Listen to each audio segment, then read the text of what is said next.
Student, today we are going to study the chapter second relation and function, class 11 NCERT math.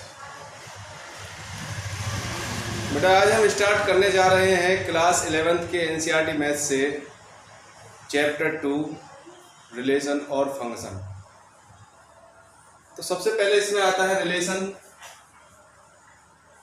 Relation का मतलब क्या है, ये क्या होता है, मैंने पिछले टॉपिक में आपको समझाया था कार्टेशियन प्रोडक्ट। कार्टेशियन प्रोडक्ट क्या होता है, किसी भी दो सेट के एक ऑर्डर में उनके पेयर्स को एडजस्ट करना क्या होता है, कार्टेशियन प्रोडक्ट होता है। अब यहाँ रिलेशन क्या कर रहे हैं हम, कार्टेशियन प्रोडक्ट का जो सबसेट होता है उसको क्या कहते हैं, रिलेशन कहते हैं। तो क्या होगा, relation is the subset of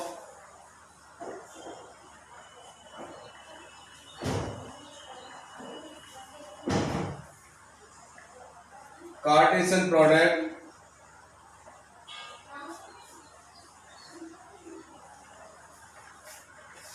A cross B। मैंने दो सेट ले लिया A B और उन दोनों का कार्टेशियन प्रोडक्ट का जो सबसेट होगा वो क्या होगा, रिलेशन होगा।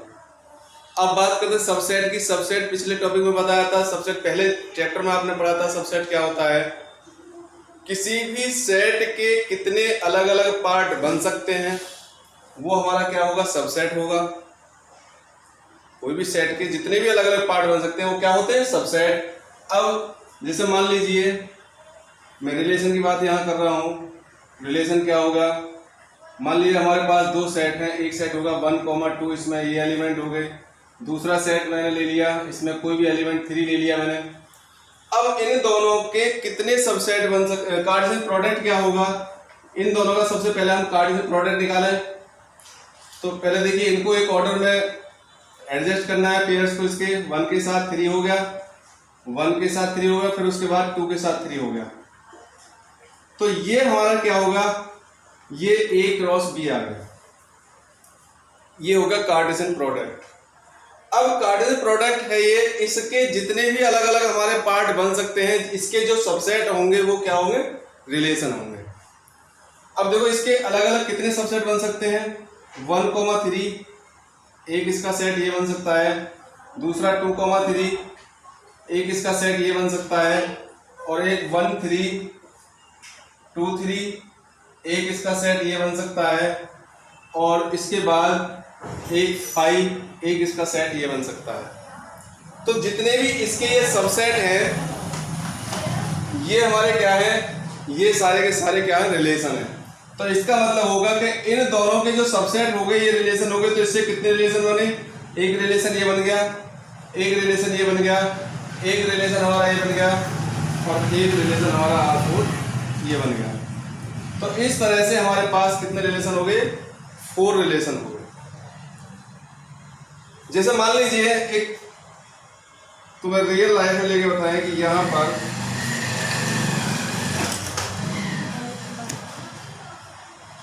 ये हमारे इसके 1, 3, 2, 3, ये 1, 3, 2, 3, इसके अलग अलग जितने भी पार्ट हैं ये मान लीजिए कि ये हमारे, चलो इसमें ही समझा दे रहा हूं। ये मान लीजिए 1, 3, 2, 3 ये हमारे पापा हो गए, फादर। और ये पापा हैं, इनमें मतलब हमारे 2 प्रॉपर्टी हो गई, इनमें 2 गुण हैं, एक ये और एक ये। तो इनके जो बेटे हैं ये इनके क्या हो गए, इनके बेटे हो गए। तो इनके बेटे में कौन कौन से गुण हो सकते हैं, वो हमारा क्या होगा, एक रिलेशन हो गया इनसे। देखो इसमें पापा का एक गुण आ गया 1, 3, इसमें दूसरा गुण आ गया 2, 3, इसमें इसके दोनों गुण आ गए तीसरे बेटे में। चौथा ये ऐसा होगा जिसमें कोई भी गुण नहीं है, यानी ये नकारा होगा एक तरह से, इसमें कोई भी गुण इसका पापा का नहीं आया। तो ये चौथा एक ऐसा भी होगा। देखिए एक और इसका दूसरा एग्जांपल हम लेते हैं,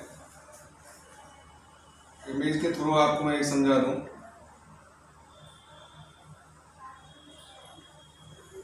ये मैंने 2 सेट ले लिए, सेट A हो गया, ये सेट B हो गया। अब देखिए इसमें यहाँ ले लिया मैंने अमिताभ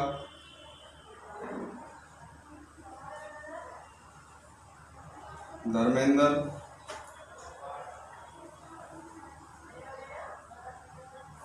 अभिषेक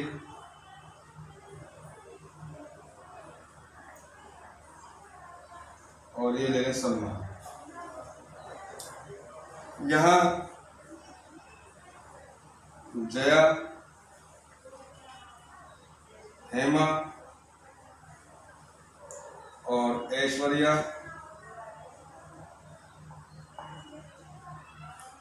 और भी यहाँ कुछ ले सकते हैं, नेहा, राधा, कुछ भी ले लीजिए। यो तो देखो यहाँ इनका क्या रिलेशन है। जैसे अमिताभ की जो वाइफ है वो क्या है, जया बच्चन, तो अमिताभ का रिलेशन होगा जया से। धर्मेंद्र की वाइफ कौन है, हेमा, तो इनका रिलेशन होगा हेमा से। अभिषेक की वाइफ कौन है, ऐश्वर्या, तो इनका रिलेशन होगा ऐश्वर्या से। अब ये सलमान, इनका किससे रिलेशन है, क्योंकि इनकी अभी कोई शादी नहीं हुई, ये क्या है, बैचलर है, तो ये हमारा रिलेशन में नहीं आएगा। रिलेशन क्या है, ये इनका जो रिलेशन है ये हो गया। तो इस तरह से जो इसके रिलेशन होंगे वो कितने बनेंगे रिलेशन, वो मैं आपको बता दूं। यहां बात करते हैं number of relation. Number of relation, number of relation क्या है। मान लीजिए हमारे पास दो सेट हैं, एक सेट ए है, सेट ए में नंबर ऑफ एलिमेंट ये मान लीजिए P, दूसरा सेट B है, उसमें मान लीजिए number of element Q।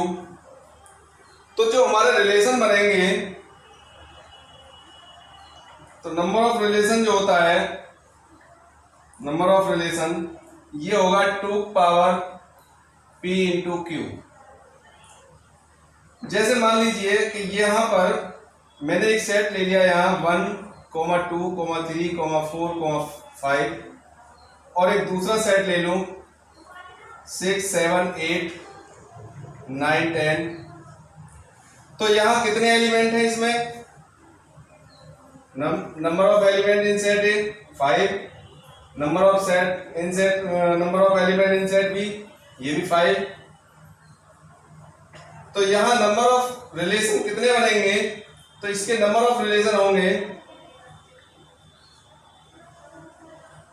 Number of relation होंगे 2 की पावर 5 इंटू 5, 2 पावर 25।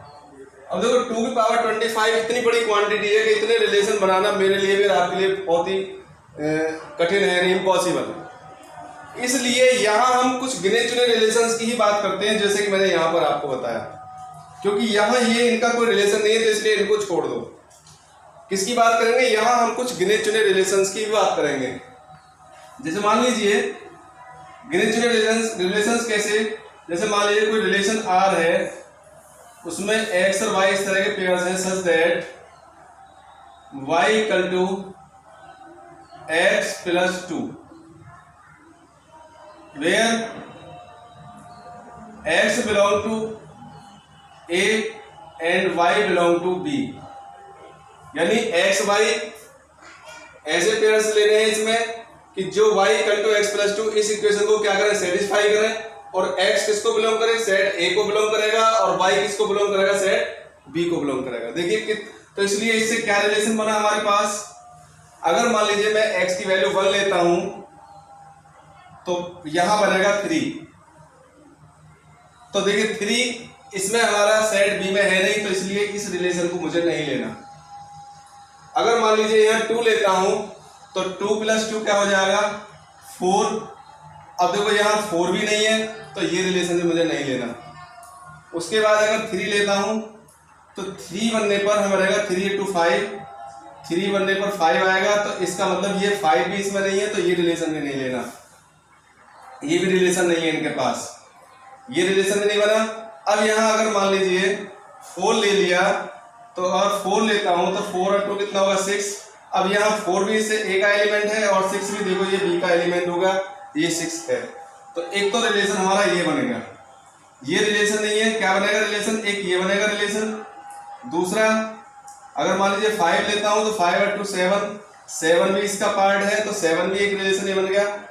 और उसके बाद में 7, 5 के बाद 6 इसमें है नहीं तो 6 7 8 में इसमें ले नहीं सकता, तो हमारे पास जो रिलेशन बना केवल ये रिलेशन बना। हमें और जो जितने भी रिलेशन रहेंगे इसमें रिलेशन कितने बनेंगे, इतने बनेंगे, लेकिन हमें उनसे कोई मतलब नहीं है। हमें केवल मतलब है गिने चुने रिलेशंस, गिने चुने का मतलब है जो हमको गिवन है कि जिससे हमारा फंक्शन रिलेशन डिफाइंड हो रहा है, हमें केवल बात उसकी करनी है। तो ये हमारे क्या हो गए रिलेशन। अब इस रिलेशन में हमारे पास कुछ पार्ट आते हैं जैसे डोमेन, कोडोमेन और रेंज। ये इसके 3 पार्ट होते हैं रिलेशंस के, डोमेन, कोडोमेन और रेंज।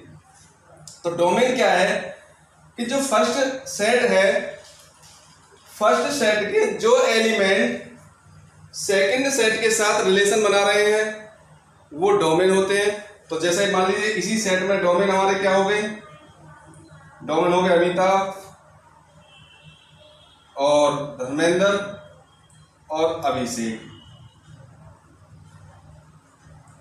और जिनके साथ रिलेशन बना रहे हैं वो होते रेंज,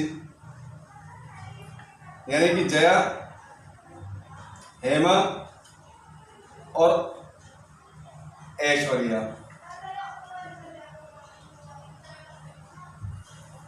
ठीक, यानी पहले सेट के जो एलिमेंट रिलेशन बना रहे हैं दूसरे सेट के साथ वो डोमेन, और जिनके साथ रिलेशन बना रहे हैं वो रेंज, और जो पूरा का पूरा सेट बी है, ये पूरा सेट बी वो क्या होता है कोडोमेन। तो कोडोमेन क्या होगा, ये पूरा सेट जो होगा ये कोडोमेन होगा। ठीक है, तो ये हमारा क्या होगा, ये रिलेशन हो गया। और एक दो एग्जांपल बता रहा हूं आपको, पहले आप इनको उतार लीजिए। तो इसका मतलब डोमेन क्या हुआ, मैंने आपको बताया था कि डोमेन क्या होता है कि जो हमारे 2 सेट हैं, पहले सेट के जो एलिमेंट दूसरे सेट के साथ रिलेशन बना रहे हैं, तो जो एलिमेंट रिलेशन बना रहे हैं उनको बोलते हैं डोमेन, और जिनके साथ बना रहे हैं उनको बोलते हैं रेंज। और जो पूरा का पूरा सेट होता है बी, जैसे सेट ये है, ये जया, हेमा, अब ऐश्वर्या, नेहा, राधा, ये सारे सेट जितने भी एलिमेंट हैं इसके, चाहे कोई रिलेशन बना रहा हो या ना बना रहा हो, वो क्या होता है कोडोमेन। पूरा सेट क्या होगा कोडोमेन। तो ये मैंने अपनी लैंग्वेज में आपको लिख दिया है, बुक में इसमें कोई डेफिनेशन ऐसी इस टाइप की नहीं मिलेगी। डोमेन क्या होता है, domain is the first set A which is creating relationship with the element of set B, यानी सेट ए के जो एलिमेंट सेट बी के साथ रिलेशन बना रहे हैं वो डोमेन, और जो एलिमेंट रिलेशन जिनके साथ बना रहे हैं and with whom they are made are called range, यानी जिनके साथ रिलेशन बना रहे हैं वो क्या होंगे रेंज। और जो पूरा का पूरा सेट है all element of set B is called codomain. तो ये उम्मीद करता हूं कि आपको ये समझ सारा आ गया होगा। उसके बाद और एक एग्जांपल देखिए, जैसे मान लीजिए कोई रिलेशन हमारे गिवन है, relation R equal to X Y such that X square such that X less than 5। ये हमारा कोई रिलेशन हो गया। इसमें इस तरह के हमें पेयर्स लेने हैं, इस तरह के रिलेशन बनाने हैं कि पहला एक्स है तो दूसरा एक्स स्क्वायर होगा, और जो एक्स की वैल्यू है वो लेस देन 5 है। लेस देन 5 का मतलब क्या होगा, 5 से कम नंबर कौन से हो, 1 2 3 4। तो ये एक्स की वैल्यू हो गई। अब यहाँ देखिए रिलेशन हमारे क्या बने, मैं मान लीजिए 1 रखता हूँ तो ये 1 का क्यूब स्क्वायर 1 ही आएगा। अगर मैं एक्स की वैल्यू 2 लूँ तो 2 का स्क्वायर आएगा 4, 3 लूँ तो 3 3 9 3 27, सॉरी 3 3 9। अगर मान लीजिए 4 ले लूँ तो 4 4 जा 16। तो यहाँ पर हमारा ये रिलेशन हो गया। अब यहाँ जो डोमेन होंगे इसके, डोमेन मैंने बताया था कि जो रिलेशन बनाते हैं सेट बी के साथ में, जो एलिमेंट सेट बी के साथ रिलेशन बनाते हैं, इसका मतलब पहले एलिमेंट के जो पहले सेट के जो एलिमेंट होंगे, यानी 1 2 3 4, यानी पहले ये रिलेशन बना हमारा, और इस रिलेशन में जो पहले वाले एलिमेंट हैं वो क्या होंगे, डोमेन, यानी 1 2 3 4 ये हमारे क्या होंगे, डोमेन। और रेंज क्या है, रेंज हो गया जिनके साथ बना रहे हैं, यानी 1 4 9 और 16, तो जिनके साथ रिलेशन बना रहे हैं ये होगा रेंज।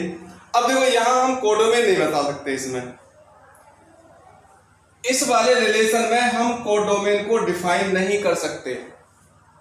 क्यों? क्योंकि मैंने अभी बताया था कोडोमेन क्या होता है, जो पूरा सेट बी है, सेट बी पूरा का पूरा सेट वो कोडोमेन होता है। लेकिन यहाँ सेट बी और सेट हमारा ए ही है, इससे कोई सेट हमारा डिफाइन नहीं हो रहा है, यानी रिलेशन हमारा ये डिफाइन नहीं हो रहा कि किसके द्वारा बना हुआ है।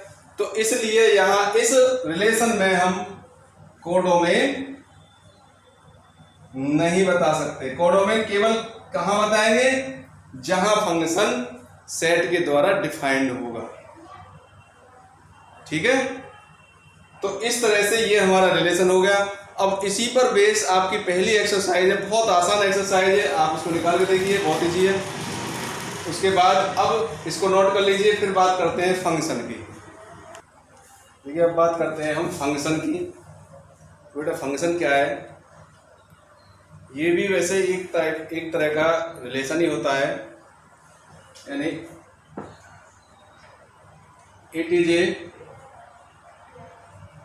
Special type of relation.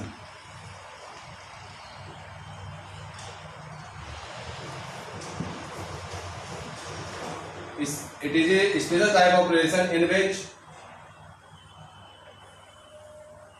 every element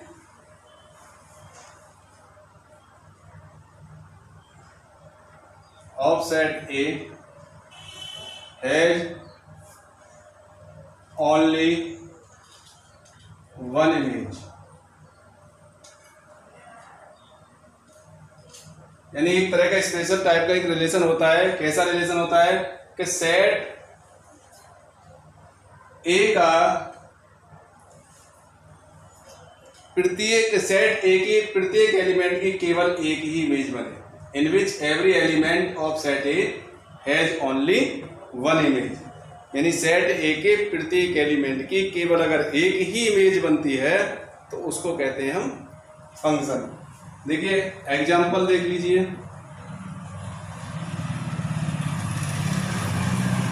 example मान लीजिए हमारा ये 1 2 3, ये कोई सेट ए हो गया, ये हो गया 4 5 6 7 8 9। मान लीजिए 1 की इमेज हमारी 4 है, 2 की इमेज 5, 3 की इमेज बन गई 6। तो देखिए यहाँ हर एलिमेंट की केवल एक इमेज बननी है, तो ये हमारा क्या होगा, एक रिलेशन होगा। इसमें ये हमारे एलिमेंट बचे हैं, इनसे हमें कोई मतलब नहीं कि इसके कितने एलिमेंट हमारे बच गए। उसके बाद ये एक रिलेशन हो फंक्शन हो गया। और देखिए एग्जांपल, मान लीजिए 1 2 3 4 5 7 8 9 10 11 12 ये हो गए। तो ये मान लीजिए, अगर मान लीजिए 1 की इमेज ये 8 है, 2 की भी इमेज 8 है, 3 की भी इमेज 8 है, 4 की भी इमेज 8 है और 5 की इमेज 8 है, तब भी बेटा ये फंक्शन है। क्यों? एक तरह से ये मानिए, ये सेट ए है, ये सेट बी है। सेट ए को और सेट बी को मान लीजिए, मैं एक एग्जांपल ले लूँ, सेट बी जो है ये हमारे पापा हो गए और ये हमारे इनके बच्चे हो। तो देखो ये पापा है, तो एक का पापा क्या है, 8 है। 2 का पापा कौन है, 8। 3 का पापा कौन है, 8। 4 का पापा 8। 5 का पापा 8। बिल्कुल हो सकता है भाई, एक के आदमी में कितने बेटे हो गए, 5 बच्चे हो गए। हो सकता है, मोहम्मद में ज़्यादातर होते हैं। तो इस तरह से ये एक के कितने हो गए, 5 बच्चे हो गए, हो सकते हैं। तो ये भी हमारा कैसा होगा, ये एक फंक्शन होगा। अब और समझिए एक आध सेट, जैसे मान लीजिए एक सेट ये होगा, एक सेट ये होगा, ये है 1 2 3 4 और मान लीजिए यहाँ ले रहा हूँ 5 6 7 8 9। अब यहाँ ये मान लीजिए ये पापा है, ये बेटा है, एक का पापा 5 है, ठीक, और 2 का पापा 7 है, 7 हो गया, और एक का पापा 2 का पापा हमारा 2 का पापा 7 है, 2 का पापा हमारा 9 भी हो गया है। तो ऐसे कैसे हो जाएगा भाई, ये तो पॉसिबल ही नहीं है। एक का पापा कितना है 5 है, एक का पापा 5, 2 के पापा 2 हो गए 7 और 9, तो इसके 2 पापा कैसे हो गए, ये तो पॉसिबल नहीं है भाई। एक के 2 पापा कहाँ हुए, ये तो कुछ गड़बड़ है ना। जब कोई गड़बड़ है तो इसका मतलब ये हमारा फंक्शन नहीं है। फंक्शन केवल कैसे कब होगा, जब इसके केवल एक एलिमेंट के साथ इसकी इमेज बने, तो ही हमारा ये फंक्शन होगा, वरना फंक्शन नहीं होगा। क्योंकि यहां देख लीजिए इसकी केवल 2 एलिमेंट के साथ इमेज बन गई यहाँ, यानी सेट बी के 2 एलिमेंट की सेट ए के एक एलिमेंट के साथ में केवल अगर 3 इमेज बन रही है तो वो हमारा फंक्शन नहीं होगा। 2 से ज्यादा एलिमेंट सेट बी के अगर एक के साथ 3 इमेज बना रहे हैं तो वो फंक्शन नहीं है। केवल एक एलिमेंट के साथ ही इमेज बननी चाहिए, तभी वो हमारा क्या होगा, फंक्शन होगा। तो ये हमारा क्या होगा, फंक्शन। इसके बाद अब बात करते हैं टाइप्स ऑफ फंक्शन, इन्हें नोट कर लीजिए।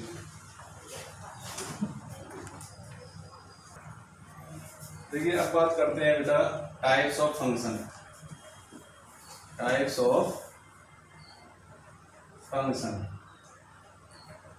यहां फंक्शन के जो टाइप पढ़ने वाले हैं हम as per the graph, graph के अकॉर्डिंग हम इसके टाइप पढ़ेंगे फंक्शन के। तो इसमें सबसे पहले बात करते हैं हम आइडेंटिटी फंक्शन। आइडेंटिटी फंक्शन क्या होता है, कि function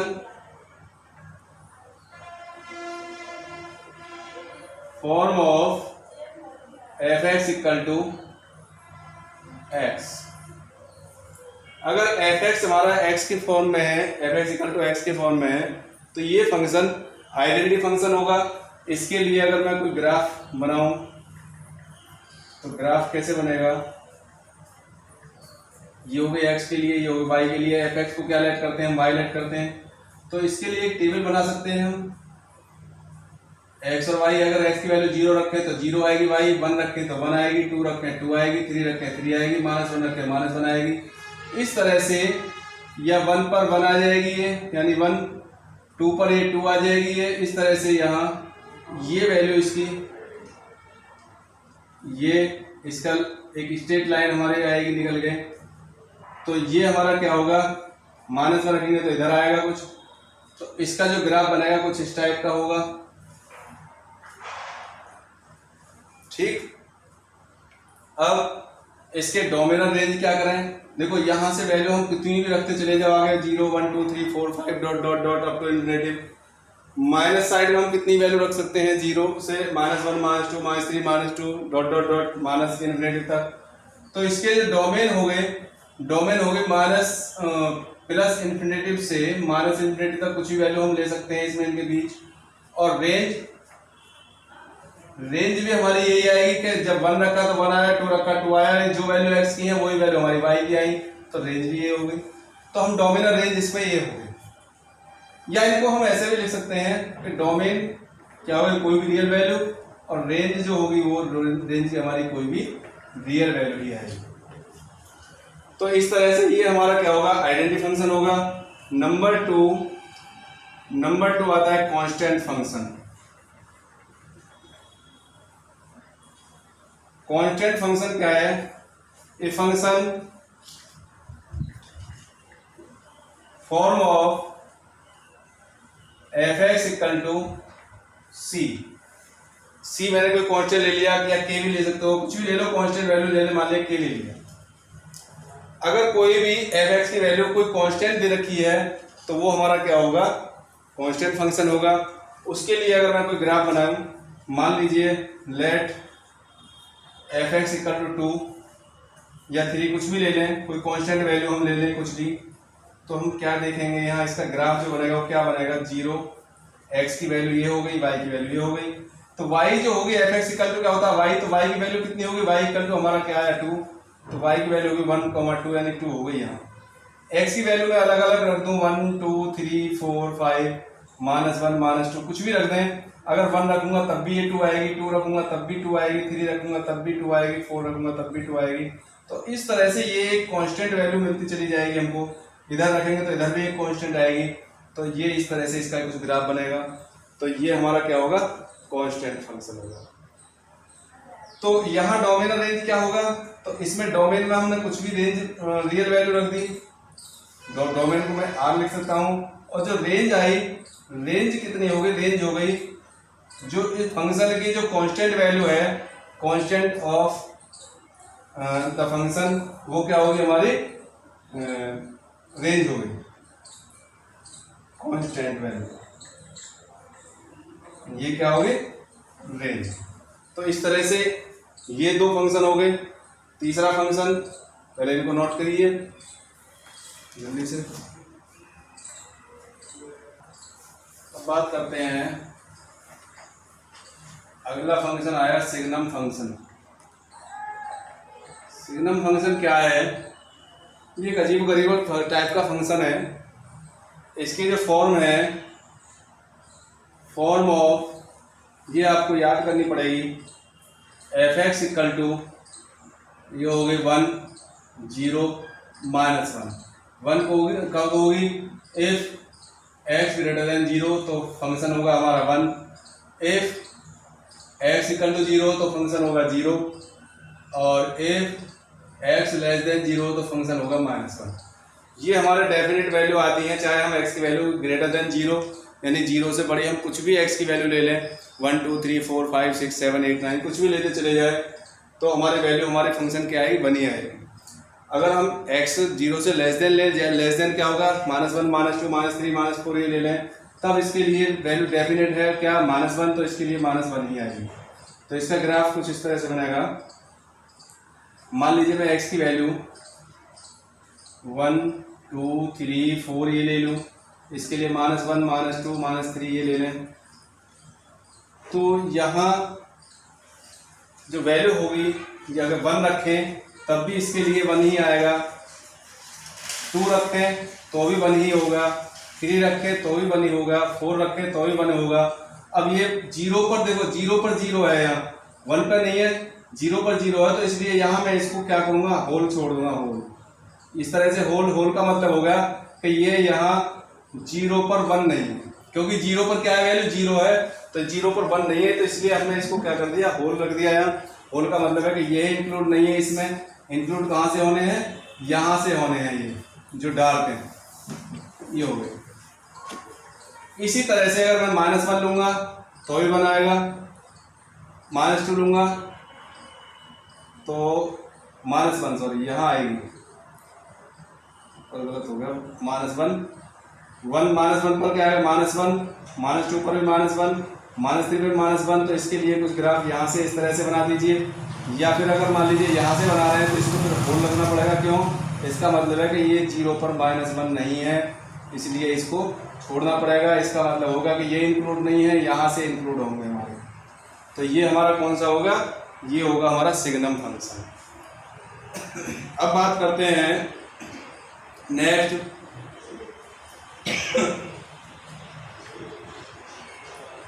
greatest integer function. Greatest integer function,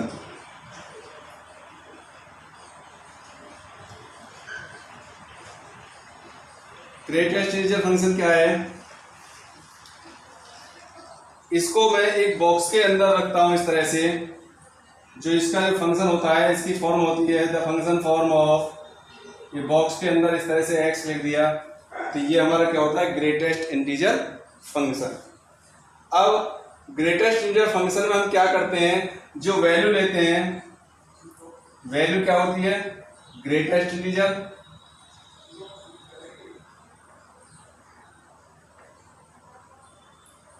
और x की वैल्यू जो होती है less than equal to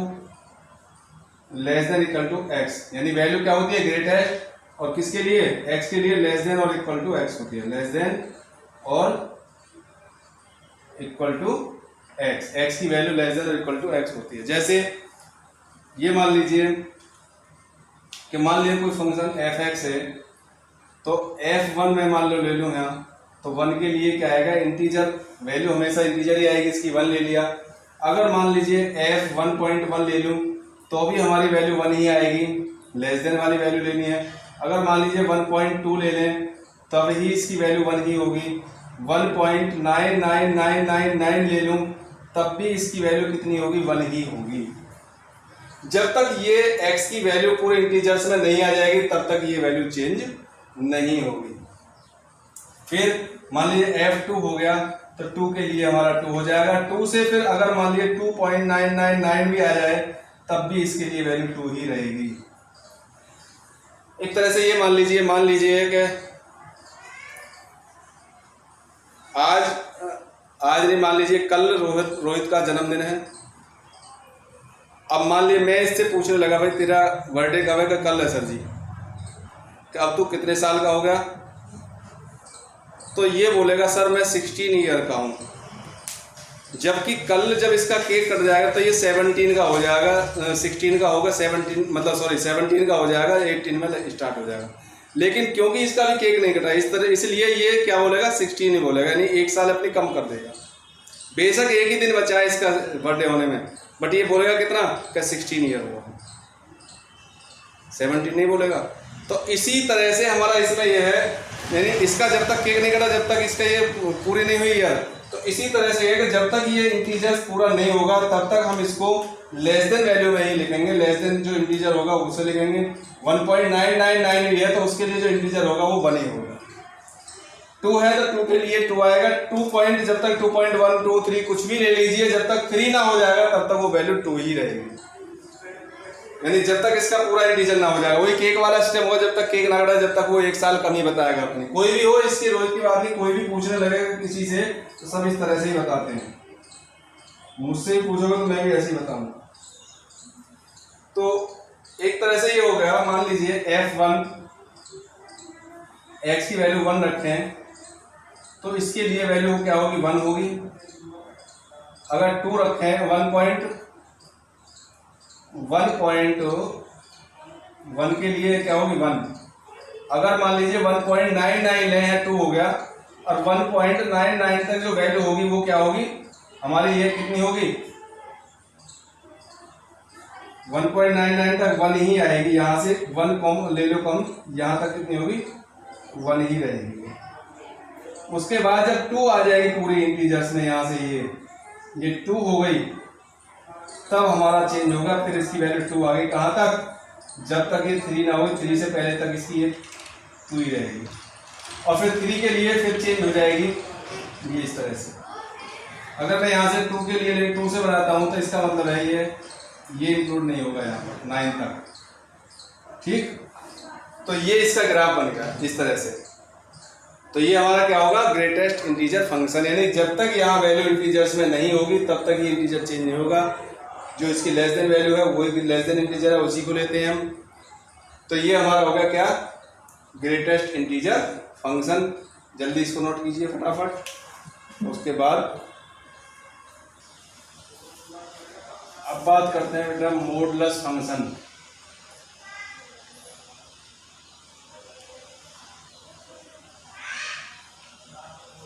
modulus function क्या होता है,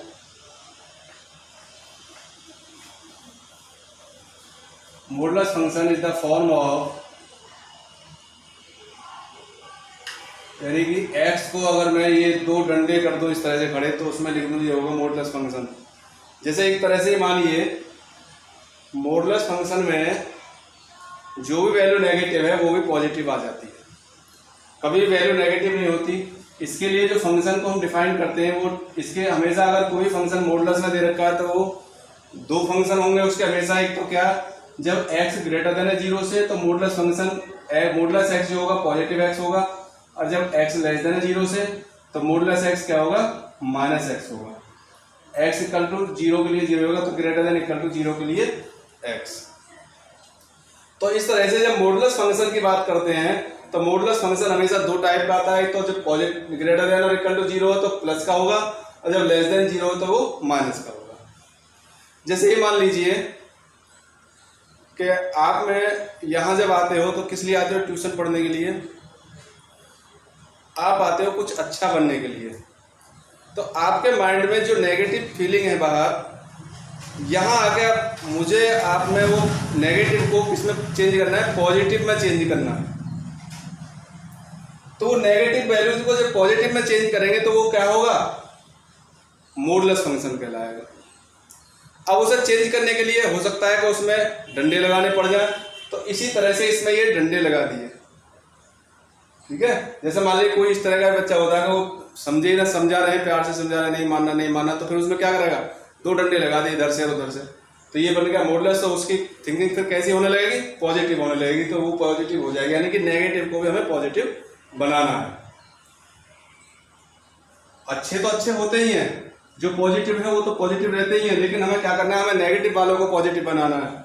तो इसलिए ये पॉजिटिव वाले भी हमारे क्या हो जाएंगे? नेगेटिव वाले भी सॉरी क्या होंगे? पॉजिटिव बन जाएंगे। तो इसमें मॉडुलस हमारे दो तरह के फंक्शन हो गए।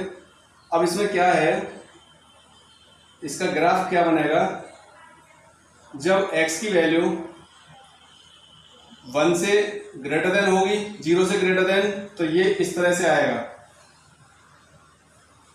निकाल के देख लीजिए, यानी x की वैल्यू 1 रखेंगे तो 1 आएगी, 2 रखेंगे 2 आएगी, 3 रखेंगे 3 आएगी, 4 रखेंगे 4 आएगी, और जब माइनस में रहेंगे तो -1 रखेंगे तो प्लस हो जाएगी, माइनस माइनस प्लस, -2 लेंगे तो माइनस माइनस ये भी +2। तो इस तरह से जब माइनस की लेंगे तो प्लस में ये हो गई यहाँ, यानी यहाँ पर ये हो गया कि ये जो ग्राफ था ये यहाँ से क्या हो रहा था? नीचे गिरता चला आ रहा था। यानी इसकी किसी, मान लो तुम में से किसी बच्चे की नेगेटिव सोच थी, और वो जब यहाँ ट्यूशन आया तो ये यहाँ से नेगेटिव सोच ये नीचे गिरती चली गई। उसके बाद में जब यहाँ ट्यूशन आ गया फिर इसकी सोच क्या होगी? एकदम बदलती चली जाएगी और ये पॉजिटिव होती चली जाएगी यहाँ पर। तो ये नेगेटिव को भी हमें किस में चेंज करना? पॉजिटिव में चेंज करना। तो इसका कुछ ग्राफ इस तरह से होगा। तो इसके जो डोमेन होंगे, डोमेन में हम कुछ भी रियल वैल्यू ले सकते हैं, पॉजिटिव नेगेटिव, लेकिन जो रेंज होगी हमारी, जो रेंज आएगी, जो इसका रिजल्ट निकल के आएगा वो हमें नेगेटिव नहीं चाहिए, वो हमेशा क्या चाहिए? वो पॉजिटिव ही चाहिए, ठीक है। मैं शायद उसमें रेंज डोमेन नहीं बताए थे किसमें, इंटीजर फंक्शन में, ग्रेटेस्ट इंटीजर फंक्शन में जो डोमेन होता है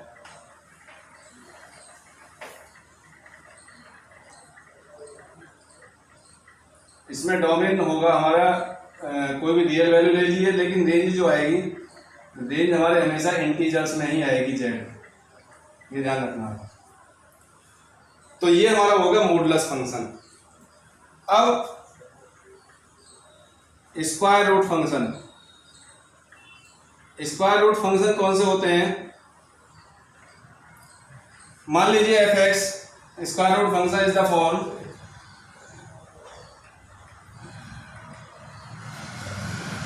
of F x equal to √x, ये स्क्वायर रूट फंक्शन है।